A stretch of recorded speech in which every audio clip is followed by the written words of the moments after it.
Assalamualaikum warahmatullahi wabarakatuh.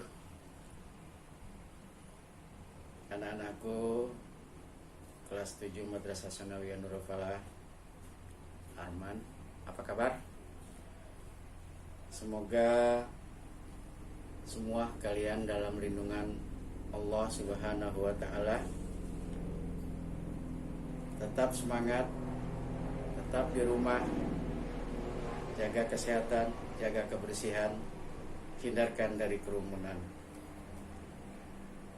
Kita belajar masih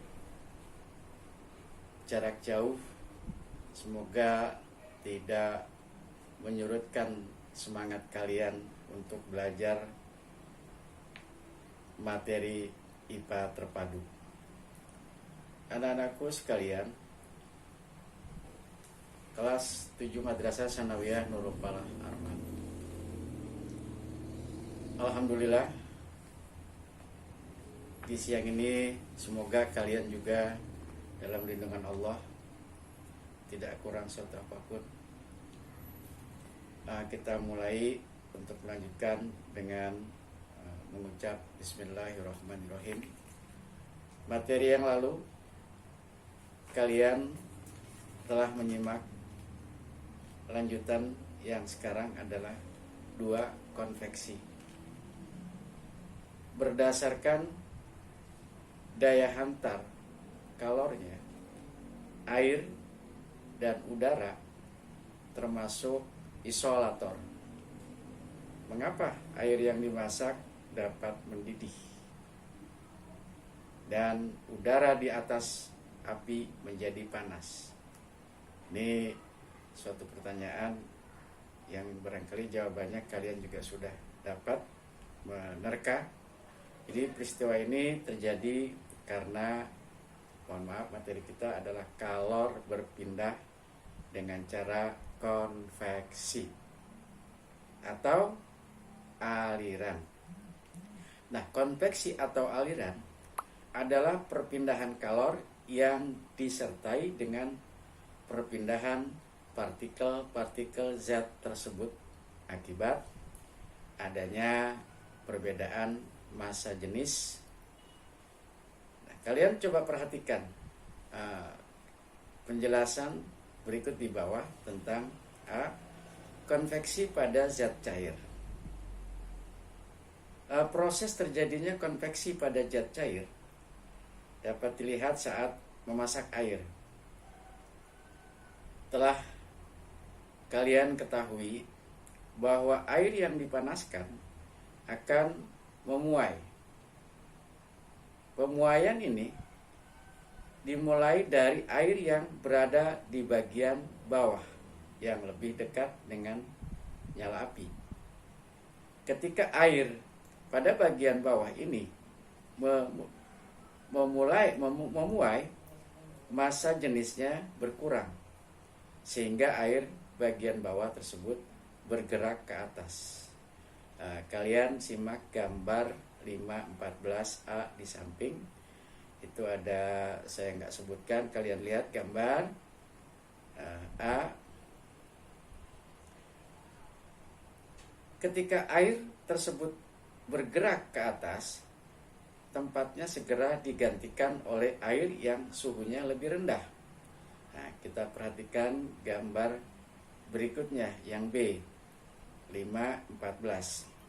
Agar kalian lebih memahami proses konveksi, lakukan beberapa hal yang untuk lebih meyakinkan kalian. Ini tapi di rumah masih ya. Ini proses konveksi, kalian lihat petunjuknya.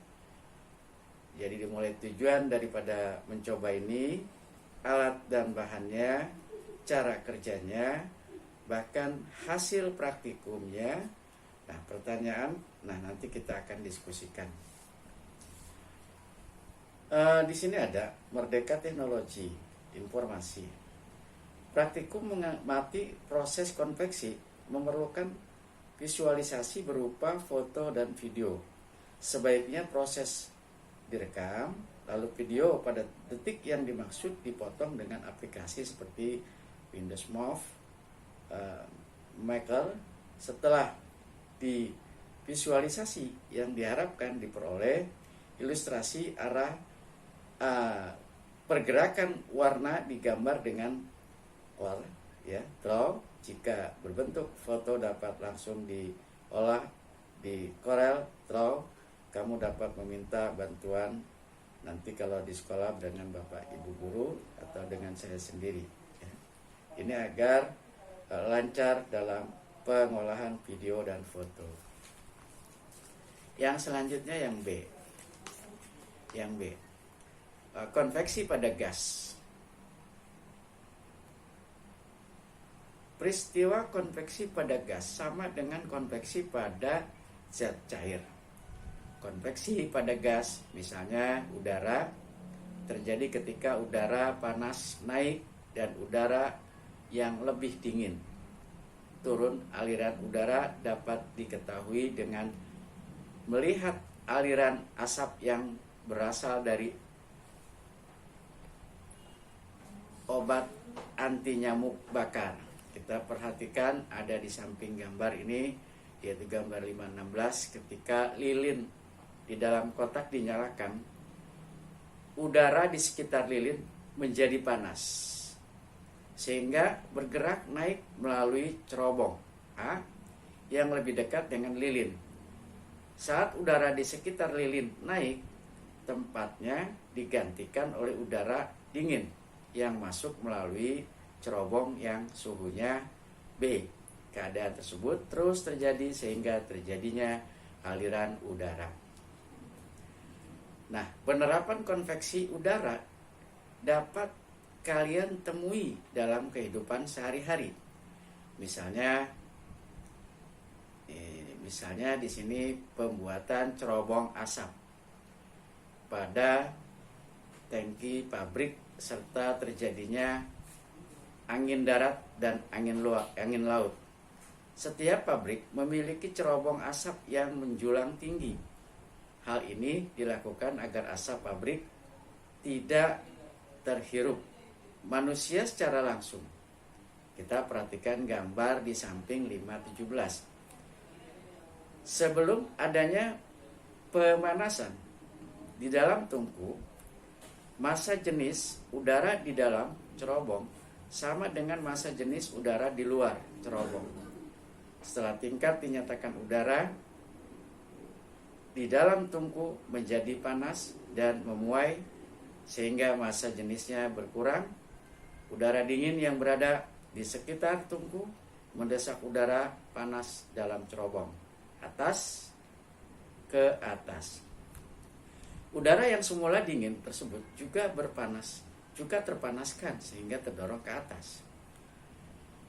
Nah, konveksi juga dimanfaatkan dalam berbagai peralatan, misalnya oven, alat pengering rambut, hair dryer, dan sistem pendingin mesin mobil. Kita perhatikan di samping itu ada gambar 516. Jadi pemanas pada oven berada di bagian bawah. Udara bagian bawah akan naik karena terpanaskan, sedangkan udara dingin akan turun dari atas ke bawah.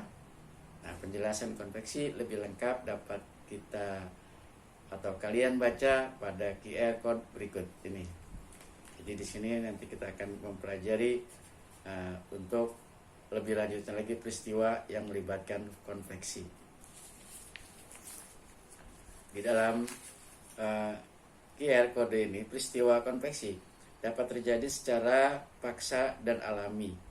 Nah, penjelasan tentang kedua proses konveksi tersebut dapat kalian baca pada alamat http blt/lit 3b 6g50 atau dengan memindai QR code di samping. Setelah membacanya, jawablah pertanyaan-pertanyaan berikut. Bagaimana proses konveksi paksa pada pengering rambut?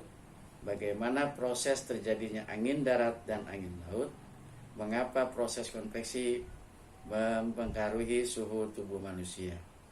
Ini kalian nanti akan buat satu kesimpulan setelah kalian menyimaknya. Sekarang kita lanjutkan lagi dulu. Yang ketiga, radiasi. Radiasi.